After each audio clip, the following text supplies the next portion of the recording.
Okay. We're going to take one more break from the Declaration of the Gospel series. And I want to preach on something because it's in the news. And with some of the violence that has been happening and some of the protests, and with somebody showing up at one of the justices' houses intending to kill him, I expect the court to issue whatever their decision is on the last possible day that they can, and probably justices will be on airplanes going somewhere else before they ever even issue this. It's that big of a hot button. So we'll see. Now, of course, I'm talking about Roe v. Wade and what the court is considering doing. Let me say this, Roe v. Wade is bad law. And just start by saying that. I don't care if we just take the topic all the way out of it. The Supreme Court of the United States does not have the right under the Constitution to make federal law. They are the judicial branch, and they interpret laws that come about by the legislative branch and then signed by the executive branch. The legislative branch, the Congress, Senate, and the House of Representatives, it is their job to vote law into being, not the president's.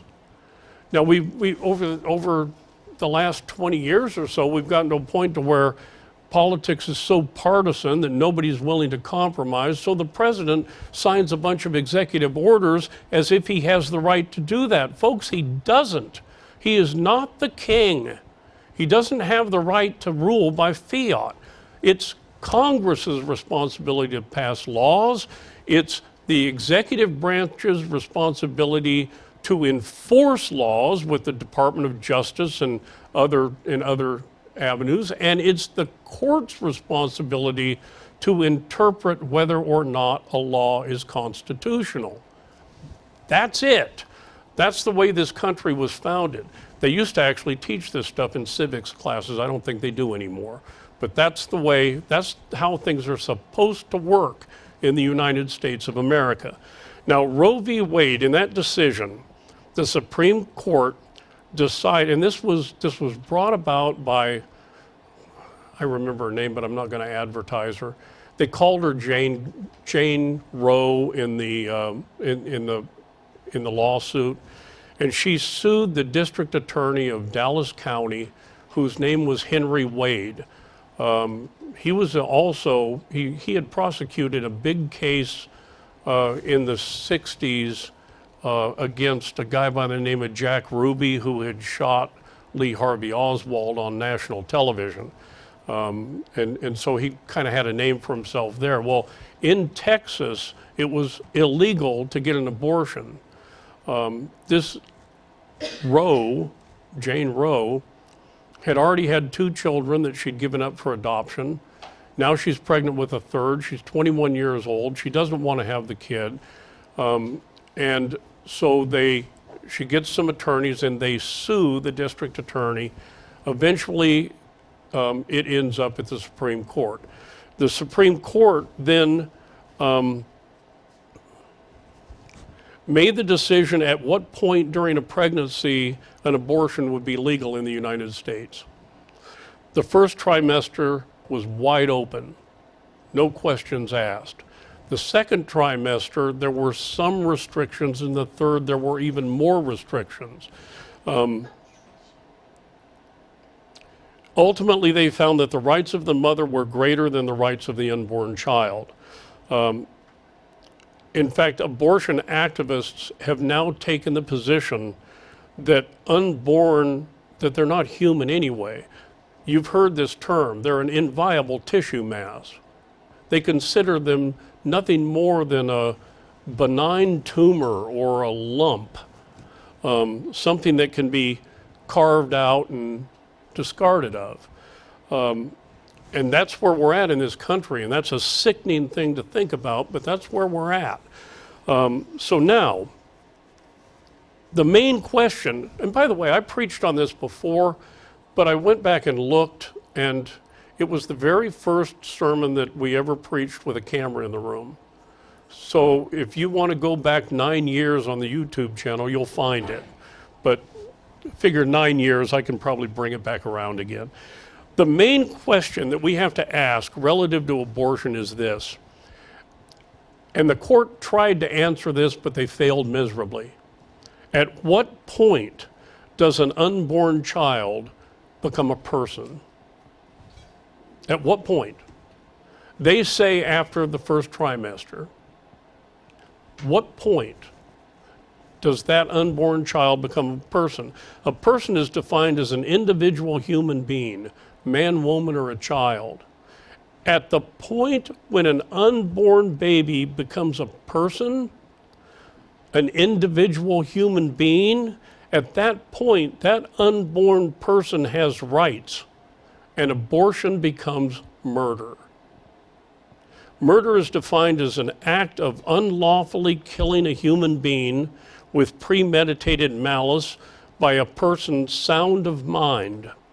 To constitute murder in law, the person killing another must be of sound mind or in possession of his reason, and the act must be done with malice prepense of forethought or premeditated. Malice can be implied as well as expressed. Now let's look at a couple of words. Premeditated is the act of meditating beforehand, previous deliberation.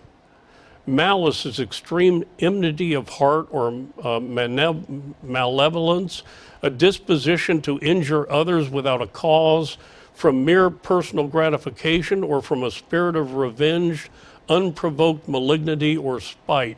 You say, well, how could abortion fall into that category? The easiest way to explain that, watch the protesters. Watch the people that advocate for this. Are they protesting out of love, or are they protesting out of malice and hate for others? And when we get to the end of this, I'm going to explain to you why they are like they are. We'll get to that. I don't want to give it away too soon. I gave it away to Wendy yesterday, and she had one of those aha moments. So I got it buried in here. That's so that you stay awake, okay? That's a little teaser so that you don't doze off and miss it. To meditate means to dwell on anything in thought, to contemplate, to study, to turn or revolve any subject in the mind. Do you think doctors meditate about what they're going to do before they go in and slaughter a baby? I think they do. And they make the decision to go in and slaughter a baby. That's premeditated.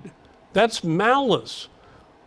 If that baby is a human being, that's murder by definition.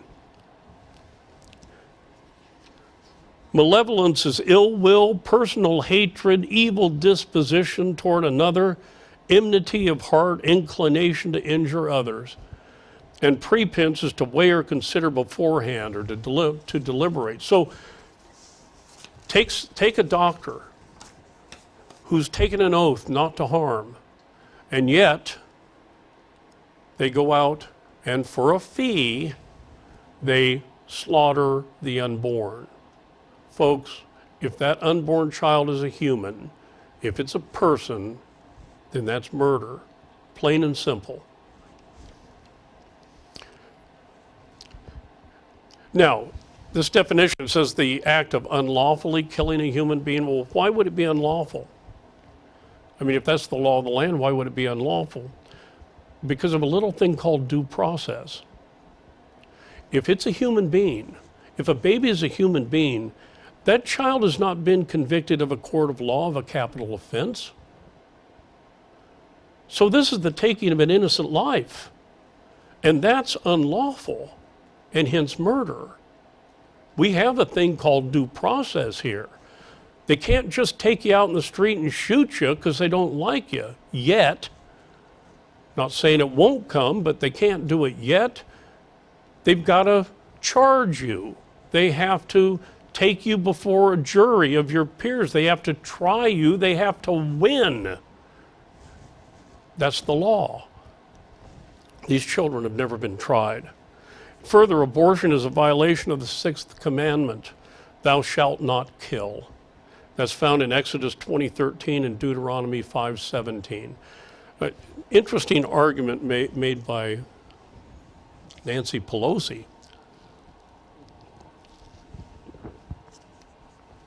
Catholic Church recently decided not to serve her communion because of her stance on abortion, which is the right thing to do, by the way. And her argument was, well, but the Catholic Church is also against the death penalty, and that's killing people. So if we're okay with killing them then, why aren't we okay with killing them now? That's basically her argument. Well, in these two verses, Exodus 20:13 and Deuteronomy 5:17, the word translated kill there comes from a Hebrew word that means murder. Thou shalt not murder. And we just looked at the definition of murder. And while abortion is murder, is murder, and therefore against the law of God, assuming that the unborn child is a person, then the death penalty is the opposite of murder. Because in the death penalty, it's lawful. They've gone through the court system, and the court has made the determination. And not only that, but it's sanctioned in the Bible. I'll show you a couple of verses. Exodus 21:12. Exodus 21:12. Now, I could show you a bunch of verses. I'm only going to show you a couple. He that smiteth a man so that he die shall surely be put to death. And if a man lie not in wait, but God deliver him into his hand, then I will appoint thee a place whither he shall flee. Look at verses 14 through 17. But if a man come presumptuously upon his neighbor to slay him with guile, thou shalt take him from mine altar, that he may die. And he that smiteth his father or his mother shall surely be put to death. He that stealeth a man and selleth him, or he be found in his hand, he shall surely be put to death. And he that causeth his father or curseth his father or mother shall surely be put to death. See, there are cases in the Bible where the death penalty stands. You kill someone else, that's what you get in return. So death penalty arguing against abortion is not the right argument. Now, if we follow the Supreme Court decision that unborn baby is not a person until after the first trimester, well then, if the unborn baby is not a person, then abortion's nothing more than removing an appendix or pulling a wisdom tooth. So when is the baby, again, when does that baby become a person? Because at the point that the unborn baby becomes a person, then from that point forward, abortion is murder. As a Christian, it is our duty and our responsibility to look to the Bible to determine when that unborn child becomes a person. We're told to prove all things, hold fast that which is good. So let's prove this one. Let's find out from the Bible when the unborn child is a person. And the moment that that unborn child is a person, abortion is murder. And let me say this as well. The House Minority Leader, Kevin McCarthy, he's from the same town as my wife. He came out recently and he was lambasting a law that was recently passed in, it's either Alabama or Mississippi, I don't remember which one, which pretty much outlaws just about all cases of abortion. And he's he says that he's pro-life. He used to be pro-choice. Changed his mind when it became popular to do so. And he still thinks that that law should include an exception for rape or incest. That if someone's raped or if the baby is produced as a result of incest, that you should be able to kill it. Is it less of a human being if it's produced through rape or incest? And you know how minuscule those cases are? If you do a study on this, you'll find that by and large, most abortions don't come about because of that. They don't become about because of the health of the mother. They don't come about because of rape or incest. They come about because somebody doesn't want to have a baby. And that's it. So let's look at some Bible verses and try to determine when a baby, an unborn child, becomes a person. First, I want you to turn to Luke chapter 1. We're going to talk about John the Baptist and his mother Elizabeth.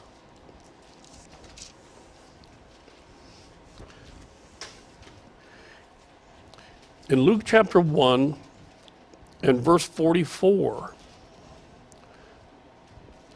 we read, this is Elizabeth talking to Mary. For lo, as soon as the voice of thy salutation sounded in mine ears, the babe leaped in my womb for joy. Now, we're told in verse 36 of this same passage that the babe was 6 months old at this point.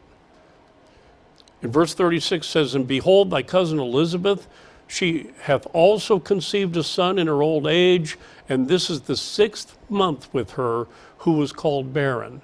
So John the Baptist was 6 months old in his mother's womb at this time. He was in the 3rd stage of prenatal development, which is the 4th month to birth. Scientists like to call a baby at this stage a fetus. You know, they want to refer to it as being a person, obviously. So they call it a fetus. And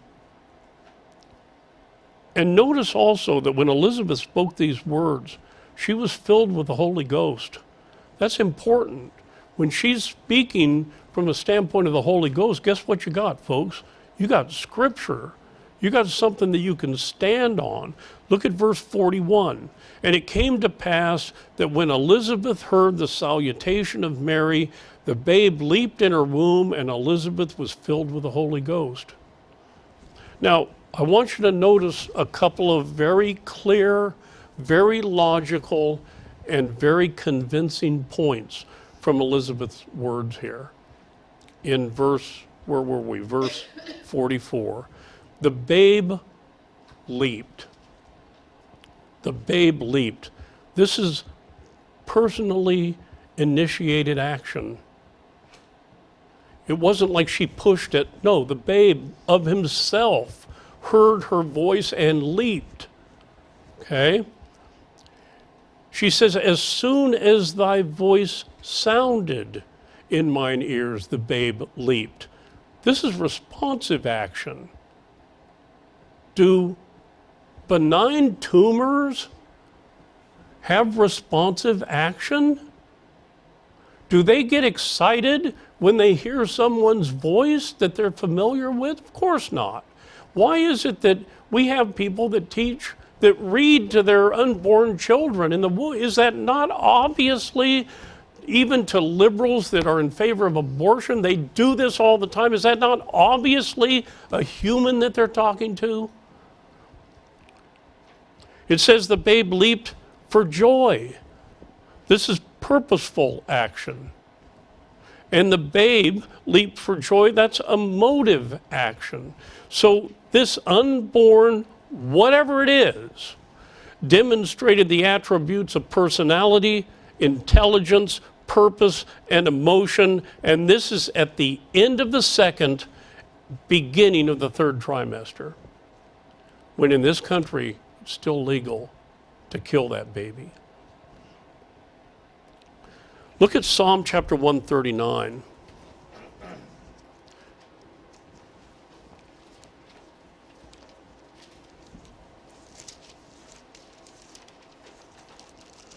Psalm chapter 139, verses 13 through 16. And I want you to notice, I'm going to come back over the top of this again, but I want you to notice that David is using personal pronouns here. During this whole discussion, he's talking about himself, and he's using personal pronouns to describe this. 139, beginning at verse 13. For thou hast possessed my reins, thou hast covered me in my mother's womb. I praise thee, for I am fearfully and wonderfully made. Marvelous are thy works, and that my soul knoweth right well. My substance was not hid from thee, when I was made in secret and curiously wrought in the lowest parts of the earth. Thine eyes did see my substance, yet being unperfect, and in thy book all my members were written, which in continuance were fashioned, when as yet there was none of them. Notice the personal pronouns. David is in the womb. He's in his mother's womb, referring to me. That's a person. He was referring to himself as a person while he was in his mother's womb. And David, at this point, was in his embryonic state because he was being formed into separate body parts, much, much younger than John the Baptist was that we just looked at. This passage refers to the second stage, known as the first trimester of prenatal development, which is week 1 through week 8. And they call the baby an embryo at this point. Okay? Ecclesiastes chapter 11 and verse 5 says this: As thou knowest not what is in the way of the Spirit, nor how the bones do grow in the womb of her that is with child, even so thou knowest not the works of God who maketh all. When the bones are growing within this baby, the woman's already with child. You see, the Bible's position is that the unborn are persons at the very moment of conception. You know, that's the point at which God furnishes a spirit and a soul to that baby. That's when they come into existence, and that's when they are an individual. You do away with the spirit and the soul, no spirit, no soul, you don't have anything that's alive. You can't live without those things. You think about it, when you die, what happens? You're separated from your spirit and your soul. They go back to God. Who gave them? When did he give them? At the moment of conception. God was involved right there at the moment of conception. And that's when a baby becomes a human. Look at Psalm chapter 51 and verse 5. Psalm 51 and verse 5. And notice that David is going to use personal pronouns again when referring to a single cell at conception. Personal pronouns.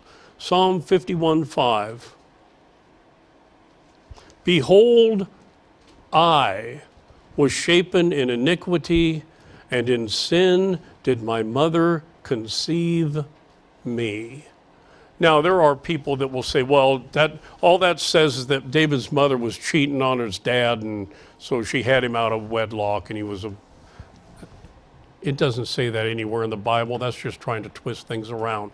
Don't teach what the Bible doesn't teach. It doesn't say that. It's a verse that proves that at the moment of conception, you're already a sinner. But it also proves that at the moment of conception, you're already a person. And that's what we're dealing with today. In Job chapter 3 and verse 3, he says, let the day perish wherein I was born, and the night in which it was said, there is a man-child conceived. You see, at conception, you're a child. Let's compare a couple of passages. Look at Isaiah chapter 7 and verse 14 with Matthew chapter 1 and verse 23.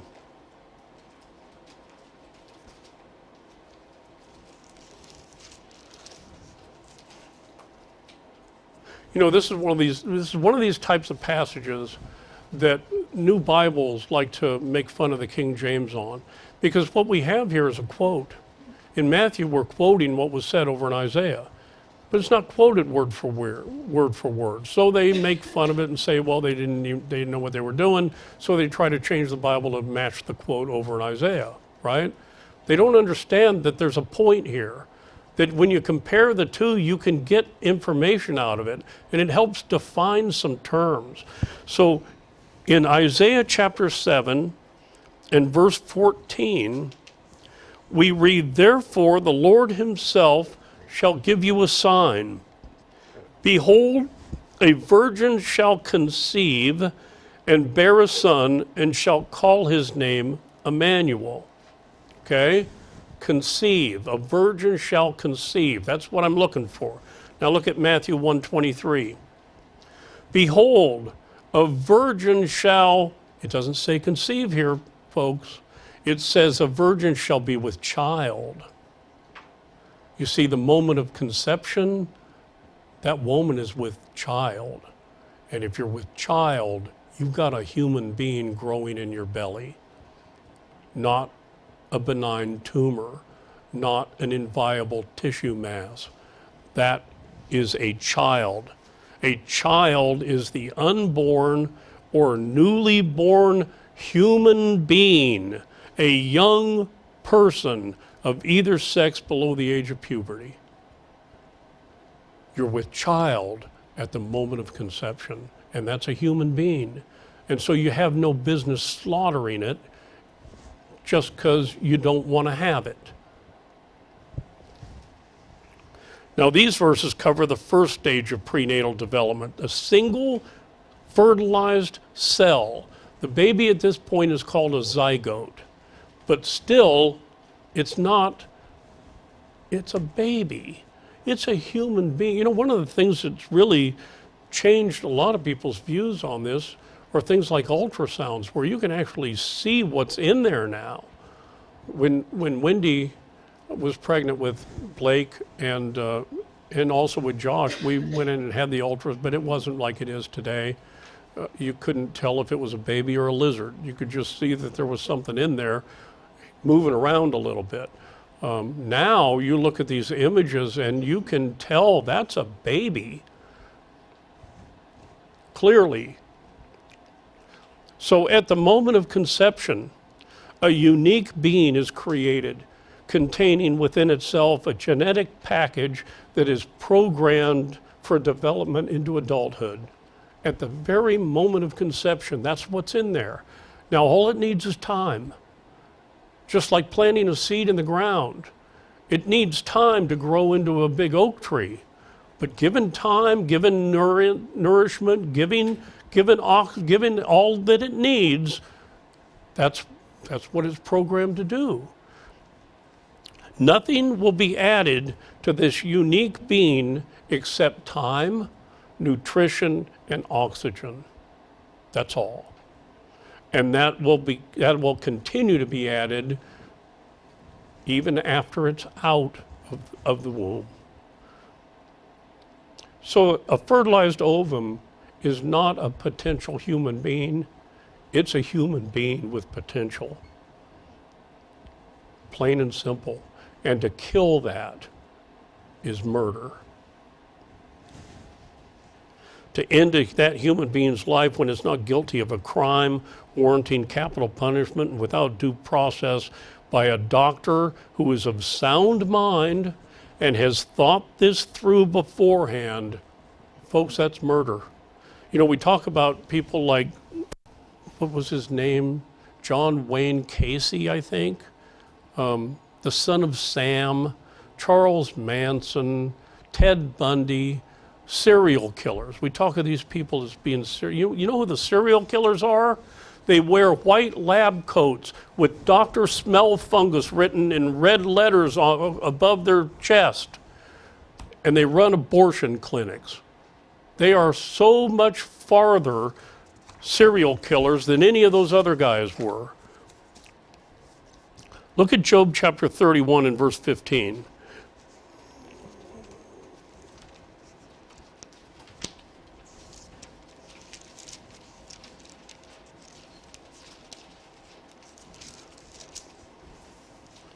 Job 31:15. Did not he that made me in the womb make him, and did not one fashion us in the womb? See, it's a person that God forms and fashions in the womb. Now, some will make the argument that abortion is justified until the baby is viable. In other words, capable of independent existence. We know that babies are not capable of independent existence the minute they're born. Everyone that's a mother in this room or has been around a newborn baby knows they are not capable of independent existence. They can lay there, they can coo, they can eat, they can poop, they can laugh. That's about it. I don't know, this being Father's Day, I don't know one father on planet Earth that ever took his newborn baby, put him in a suit of clothes and told him, get out there and get a job, earn your keep. They're not capable of that yet. They've got to grow. But they'll make this argument. The change that takes place in a baby at birth is just the change of its external life support system. When the baby's in the womb, the nutrition and oxygen come through an umbilical cord. After birth, the oxygen and nutrition, the oxygen comes from his lungs and the nutrition from his stomach. That's about it until the baby grows. A newborn baby is just as dependent after birth as it was before birth. It's not capable of independent existence. To say that you can kill it if it's not capable of independent existence, well, I've heard people say that you can. There are some politicians that advocate for the idea of being able to kill them until they're a couple of years old. Why not? We can kill them in the womb. We can kill them if we don't like them once they're born.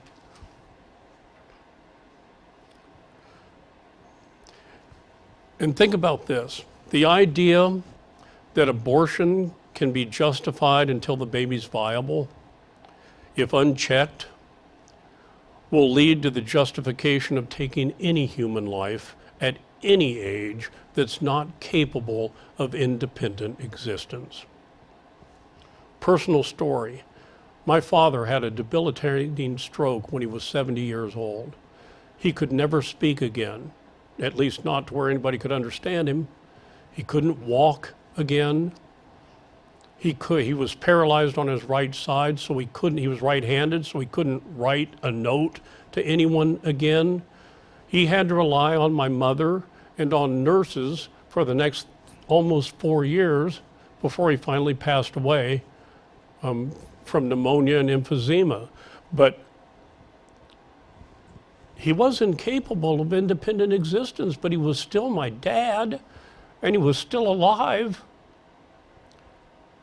When we reach the point where the human conscience is so seared that it allows the killing of anyone not capable of independent existence, then God help you if you get old, or if you get sick, or if you need help with daily tasks. Maybe this is how they plan to solve the Social Security problem. We're getting too many people on retirement. Maybe we need to kill a few of them off. Maybe we can do it that way. Perhaps they can think up and create some novel virus that'll be a danger to older people. Perhaps a former Jesuit Catholic who is now a pro-abortion humanist and has put his faith in the goodness of mankind will help develop it by funding gain-of-function research through his many connections, especially in China. You never know. Look at Exodus chapter 21, because the implications of this passage are profound. Exodus chapter 21, verses 22 and 23. If men strive and hurt a woman with child so that her fruit depart from her, in other words, they hurt her with the intention of her fruit departing from her, okay? If men strive and hurt a woman with child so that her fruit depart from her, and yet no mischief follow, he shall be surely punished according as the woman's husband will lay upon him, and he shall pay as the judges determine. And if any mischief follow, then thou shalt give life for life. A mother or a child in this case, if the mother or child in this case died, the man who hurt the woman had to die. Plain and simple. Now, this is a case of accidental abortion rather than deliberate abortion, but it's still the same. And if the penalty for an accidental abortion was death, then how much more would one who deliberately induced an abortion deserve to die? Even if no injury or death resulted, the man who hurt the woman with child was fined. He had to go to court. Judge is going to determine what the fine is. See, the law, God's law, clearly protected the woman and the fruit of her womb. Here's an interesting note. I don't know if you've ever noticed this or not. There was a guy out in California a bunch of years ago that killed his wife. His name was Scott Peterson. Any of you remember him? Might have heard about him in the news. He drowned his wife, took a boat out and drowned his wife. She was pregnant. She was pregnant at the time. And he was charged with 2 acts of premeditated murder. They charged him not only for killing her, but for killing the unborn child. I find that inconsistent, because the same people will allow you to kill the baby because it's not a baby yet. But anytime you find this, you look at the Charles Manson murders of Sharon Tate. Sharon Tate was pregnant at the time. They were charged with the murder not only of Sharon, but also of the unborn child. Most people, if not leaning on a political position, it only makes sense. Those of you that have been mothers and have had a baby in there that decides that they're going to start kicking, you think that's an inviolable tissue mass? I remember we used to be able to see Blake's hand. You could poke him and see a little hand pop out. Inviolable tissue masses and benign tumors don't have little hands. Trust me, I've got a bunch of them stupid things on me. None of them have baby parts. Now let's look at a couple of scientific facts here. An unborn baby has a heartbeat at 22 days. That's just over 3 weeks. That's 1 day past 3 weeks. And in most cases, women don't even know they're pregnant yet. We found out with Josh early.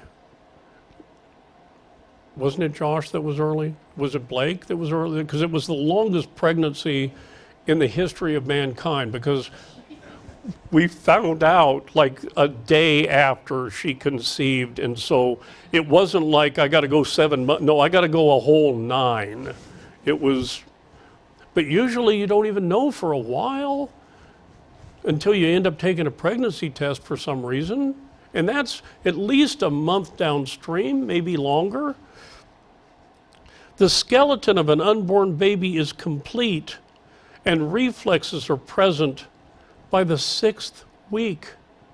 The 6th week, that's in the first trimester. And remember, we read that verse in Ecclesiastes that talked about the woman that had a baby that was growing bones was with child. Since 1973, I think it was January 22nd, 1973, when the Roe V Wade decision was handed down, more than 63 million babies have been aborted in the U.S. alone. On average, that's 1.3 million a year, 107,000 a month, almost 3,600 a day, almost 150 an hour. Since we started church, more than 150 babies have been slaughtered in this country. You thought I was preaching long before? Now think about it in those terms. 2.5 a minute. Every 30 seconds, over one baby is slaughtered in this country and has been since 1973. In Exodus chapter 20 and verse 13, God says, "Thou shalt not kill." Look at Deuteronomy chapter 27.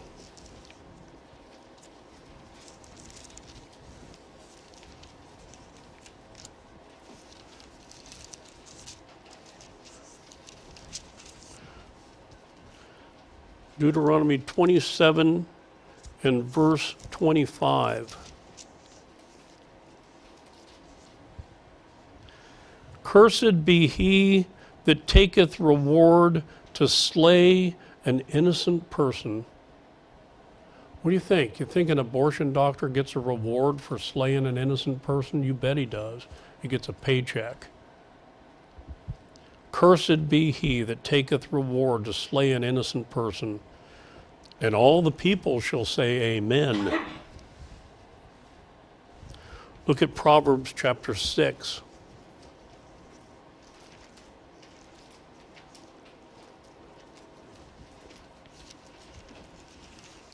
And verse 16.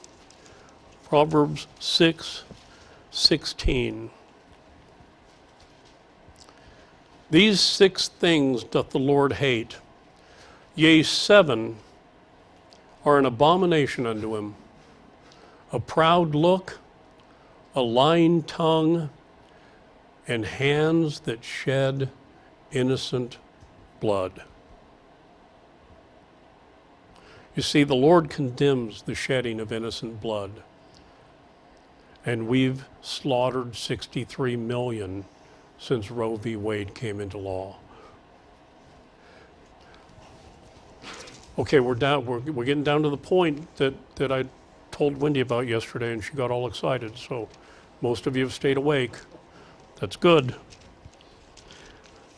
Turn to Psalm 106. And I'll show you why so many people, especially people in power, advocate for unlimited abortion or killing of innocent children. I'm going to show you why. Why Nancy Pelosi does it. Why Chuck Schumer does it. Why all of those people up there are in favor of this. This is the reason. In Psalm 106, verse 37, "Yea, they sacrificed their sons and their daughters unto devils, and shed innocent blood, even the blood of their sons and of their daughters, whom they sacrificed unto the idols of Canaan, and the land was polluted with blood." This is child sacrifice, folks. These people are sacrificing these children. Even though they're not theirs, that doesn't matter. The rulers don't usually sacrifice their kids anyway. They sacrifice yours. And this is what this amounts to. Look at Jeremiah chapter 19.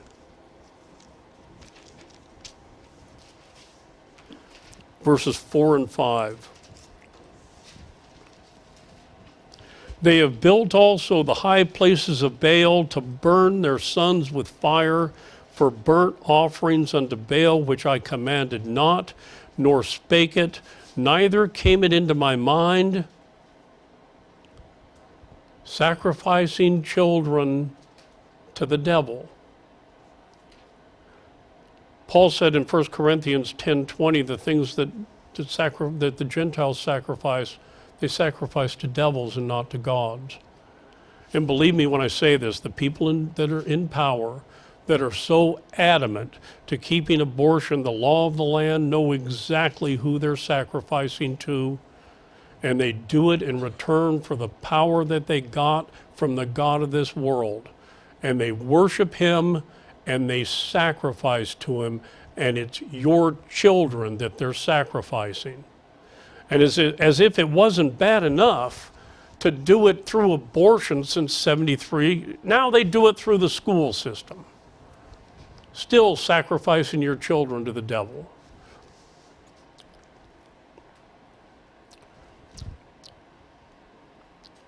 And this is a sad point. You know, if women wanted babies, there'd be no need for abortions. If women actually wanted babies, abortion doctors wouldn't have anything to do. They might be there, but women are so caught up these days in this idea, this idea of Hollywood, trying to be a sex symbol, and it's not sexy to walk around with a baby in your. I always thought it was, but at least with my little wife, because she was as tall in either direction. It's pretty cute. It was a cute thing. But you know, you don't get to live life like the Kardashians if you're making babies all over the place.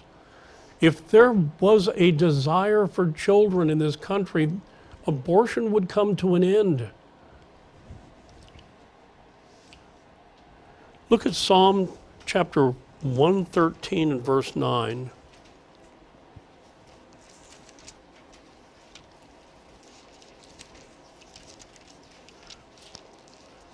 Psalm 113 and verse 9. He maketh the barren woman to keep house and to be a joyful mother of children. Praise ye the Lord. You see, Scripture exalts childbearing. It exalts motherhood. When Adam was given the instructions, he wasn't told to kill half of your children. He was told to be fruitful and multiply. In Psalm 127, verses 3 through 5, lo, children are an heritage of the Lord, and the fruit of the womb is his reward. As arrows are in the hand of a mighty man, so are children of the youth. Happy is the man that hath his quiver full of them. They shall not be ashamed, but they shall speak with the enemies in the gate. You see, God exalts childbearing, but in this day and age that we live, people don't want childbearing. They don't want to have children, and abortion doctors are making a killing off of it. So in closing, regardless of how the Supreme Court comes down on this thing, you know, if Roe v. Wade were overturned, it's not going to end abortion. I know there's people screaming and saying that we're going to have people dying in the streets again. Well, we didn't have people dying in the streets to start with, but if Roe v. Wade is overturned, you can still get an abortion in California. You can probably get an abortion until the baby's 13 years old in California. Just get on a plane and go out there. Plenty of places there are going to be that you can still get an abortion. So regardless of what the Supreme Court does, all it will do is turn it back to the states where it should have been to start with instead of a federal law. But regardless of what they say, and regardless of how this comes down, as a Christian, abortion is murder. I think I've done enough to prove that an unborn baby is a human at the moment of conception. Therefore, to kill it is murder, plain and simple. And we're taught that when the law of God contradicts the law of man, we follow the law of God, not the law of man. Okay? I'm going to leave you with two verses. The first one is over in Deuteronomy chapter 30 and verse 19.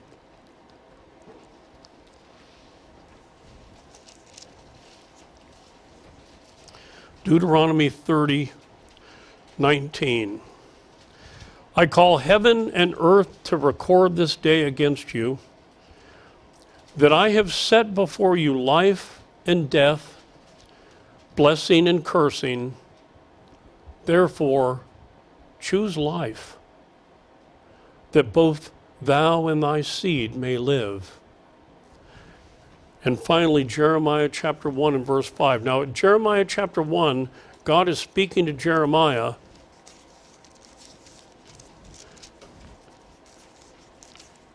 very early on.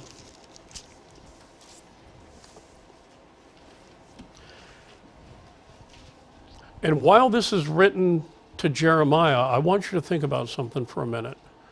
This applies to you as well. If you're one of God's elect children, now you may not be called to be a pastor or a prophet, but as far as the rest of it is concerned, this is applicable to you if you're one of God's children. And it's applicable to all of God's children, however many of them are in that 63 million number that I quoted off a little while. You know, they weren't all going to hell. A lot of those babies were going to heaven if they had just been, well, they're there now.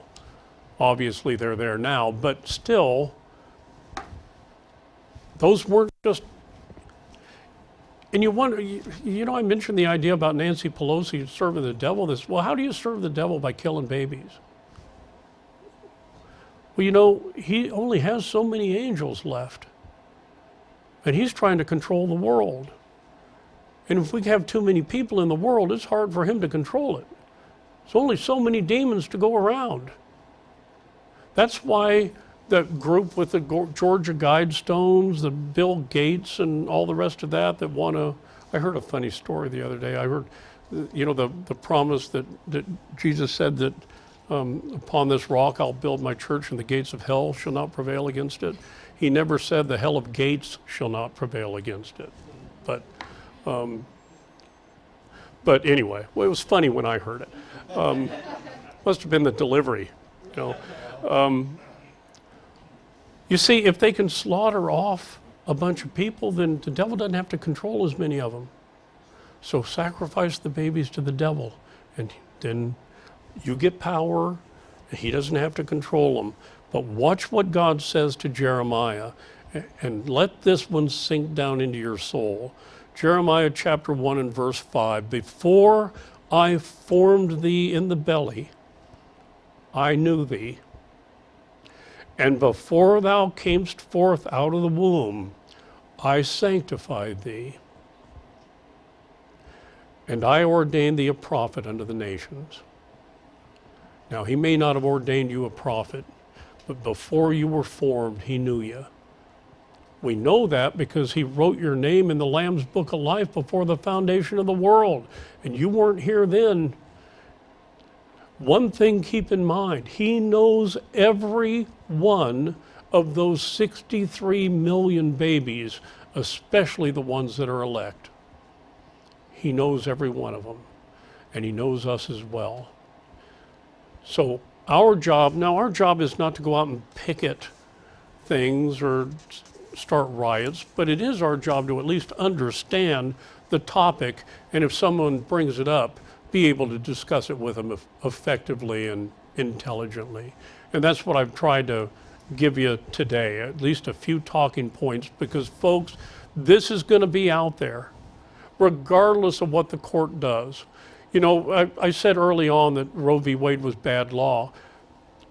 That's why people on the left have been screaming ever since it came into being that if they ever get a majority of conservatives on the court, they're going to outlaw it. Why? Because it's bad law. regardless of what it is. It's bad law. The Supreme Court doesn't have the right to make a federal law. And the leaders know that. That's why they're so whipped up into a frenzy, because it should go away. The whole thing should go away, but maybe we can win on one point.